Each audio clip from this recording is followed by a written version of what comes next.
Hello, welcome to The New Sound. Today we'll explore the snare drum and how it relates to the music we make. The snare drum has a rich history dating back centuries. It's known for its sharp, crisp sound that you've probably heard in marching bands, orchestras,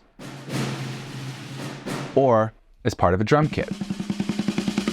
The snare drum has three main parts: the shell, the heads, and the snares.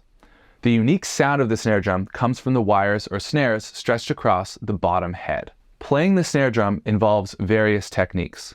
The most common techniques are the roll,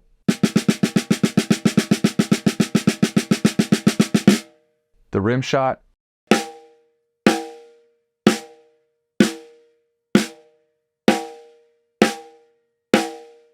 and the flam.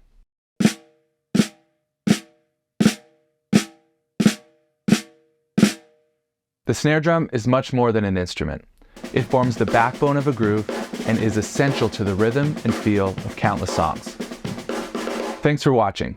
Keep creating, and I'll see you in the next video.